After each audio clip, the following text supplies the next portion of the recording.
Sir नमस्कार। हाँ, नमस्कार सर जी। सर क्या नाम है आपका? श्रीरंग चटप। सर कहाँ से आए हैं आप?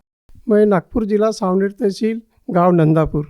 सर संत रामपाल जी महाराज जी से नाम दीक्षा लेने से पहले आप क्या भक्ति साधना करते थे? संत रामपाल जी महाराज जी जुड़ने से पहले मैं कबीरपंथी आश्रम में सेवा में था 35 साल।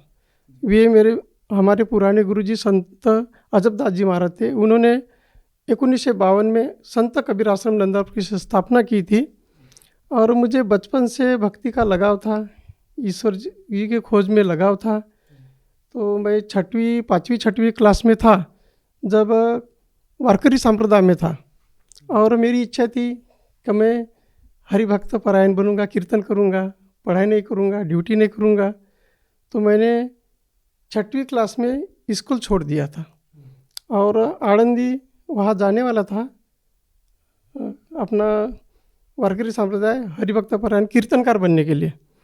तो क्या हुआ भगत जी, मेरे बड़े भाई थे, उन्होंने मुझे नहीं जाने दिया। बोले पढ़ो, बोले आप पहले और बाद में तुम क्या करना है बाद में सोचो बोले। तो उन्होंने मुझे 11वीं तक पढ़ाया सर जी।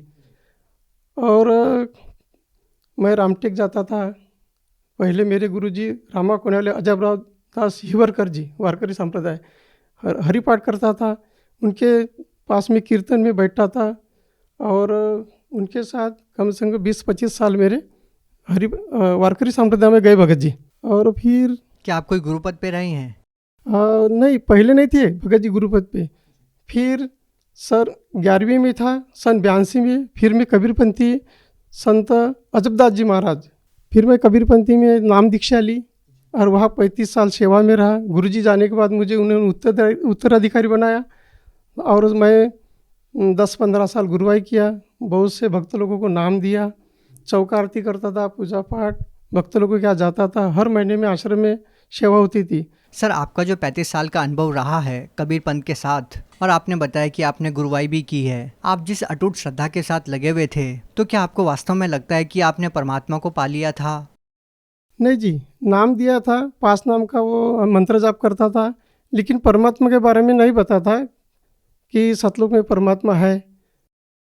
तो सर क्या उस समय आपको ये जानकारी नहीं थी जो वेद शास्त्रों में लिखा हुआ है कि कौन परमात्मा है, मोक्ष को कैसे प्राप्त किया जा सकता है, कौन से वो मंत्र है जिसके माध्यम से मोक्ष प्राप्त किया जा सकता है? तो क्या आपको ये सब जानकारी नहीं थी?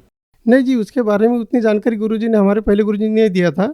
सिर्फ कबीरपंथी की हम साधना करते थे, उसमें कोई लाभ नहीं था, आर्थिक लाभ भी नहीं, आध्यात्मिक लाभ कुछ भी लाभ नहीं था सर जी। सर आपने 35 साल एक पंथ में गुजारे, तो सर हम आपसे ये जानना चाहेंगे कि आपको संत रामपाल जी महाराज जी के बारे में कैसे पता लगा?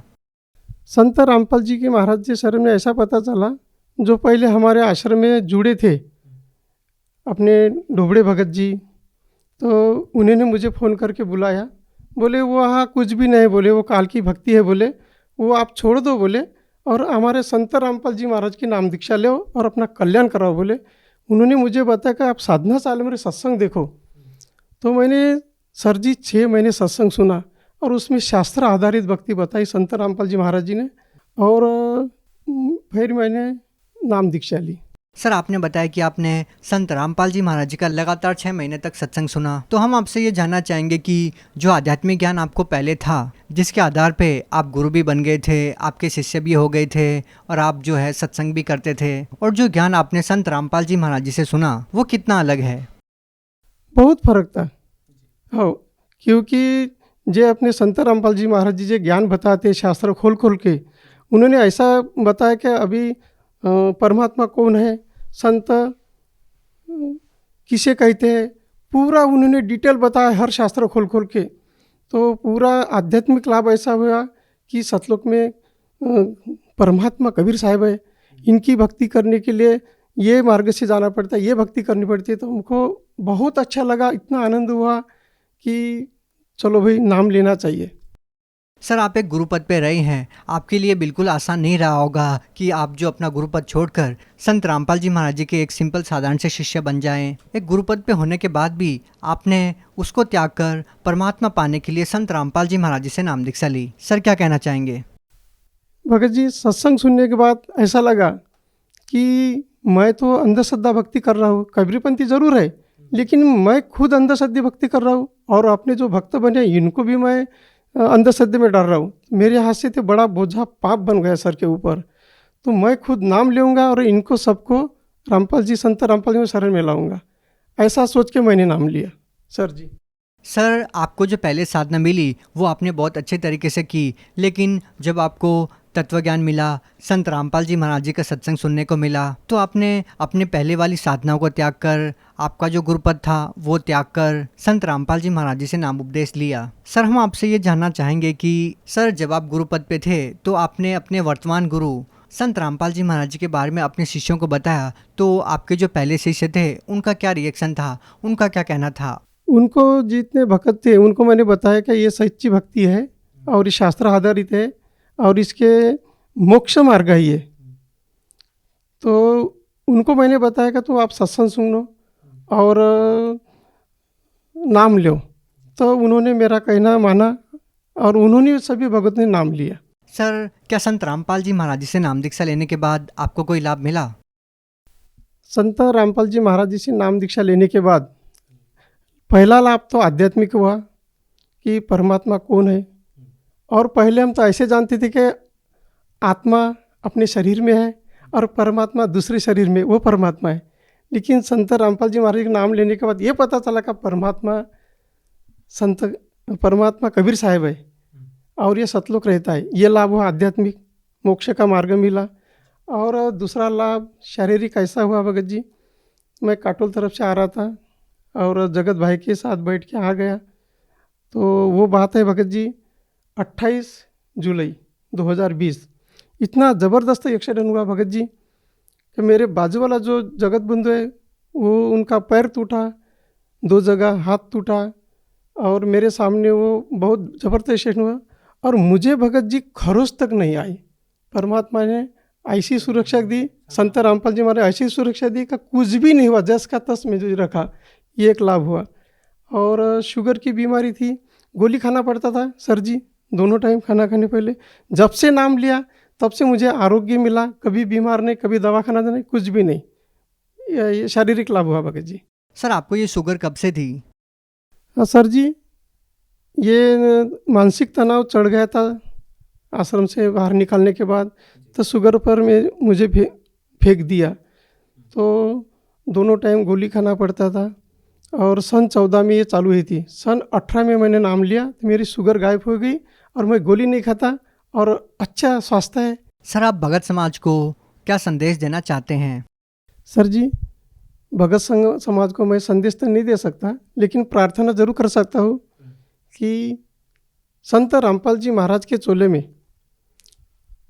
पूर्ण परमात्मा कबीर साहब जी आई हुई है और ये शास्त्र आधारित भक्ति बता रहे। और ये जो नाम देते हैं ये पूर्ण सच्चा नाम है, मोक्ष का नाम है और 84 से मुक्त होने वाला नाम है।